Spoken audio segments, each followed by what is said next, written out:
হতে পারে তার একটি নিদর্শন এবং প্রতিশোধ পরায়ণ এই মহিলা যিনি তার বাবার মৃত্যুর প্রতিশোধ নিয়েছিলেন জেলখানার কারাগারে গিয়ে সেই তার বাবার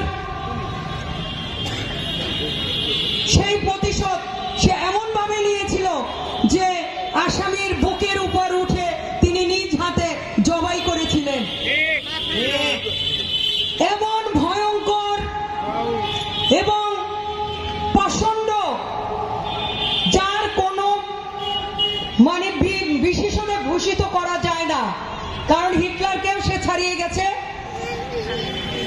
হিটলারের চেয়েও উপরে সেই খুনি হাসিনাকে আমরা এই বাংলাদেশ থেকে তাড়িয়েছিলাম এবং আগামী দিনে এই বাংলাদেশে আর কোনো স্বৈরাচারের জন্ম হবে না।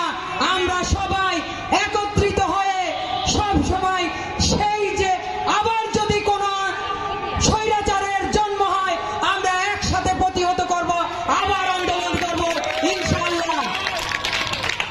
প্রিয় নেতৃবৃন্দ, আপনারা জানেন আমাদের ভারপ্রাপ্ত চেয়ারম্যান তারেক রহমান তারই নির্দেশনায় ছাত্র জনতার আন্দোলনে আমরা জাতীয়তাবাদী শক্তি এবং জাতীয়তাবাদী আদর্শের সকল মানুষ কিন্তু সেদিন ঝাঁপিয়ে পড়েছিল এবং আমরা সেদিন জীবনের ঝুঁকি নিয়ে সেই মুহুর্মুহগুলি উপেক্ষা করে আমরা সেদিন রাজপথে নেমেছিলাম এবং সেই যুদ্ধে আমরা বিজয় হয়েছিলাম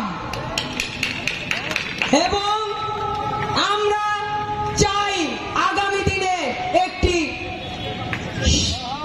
সাম্য মানবতার বাংলাদেশ বিনির্মাণ হবে। সেই কাফেলায় আপনারা সবাই শরীক হবেন ইনশাআল্লাহ। আমাদের ভারপ্রাপ্ত চেয়ারম্যান নির্দেশনায় আমরা আজকে এখানে উপস্থিত হয়েছি নতুন সদস্য কর্মসূচি নিয়ে। আপনারা জানেন আপনারা সবাই এই ফর্মটি পূরণ করেছেন। এই ফর্মটির মূল্য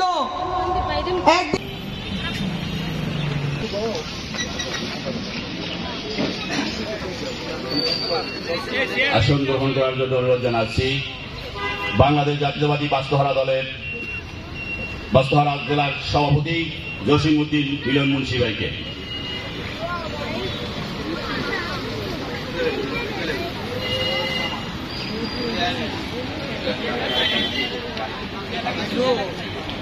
কলেজের বিমান দুর্ঘটনায় যে সমস্ত মানুষগুলো দুনিয়া থেকে চিরবিদায় হয়েছে আল্লাহ তাদের কবরে হাদিয়া পৌঁছে দেন, আল্লাহ তাদের কবর আযাব থাকলে মাফ করে দেন।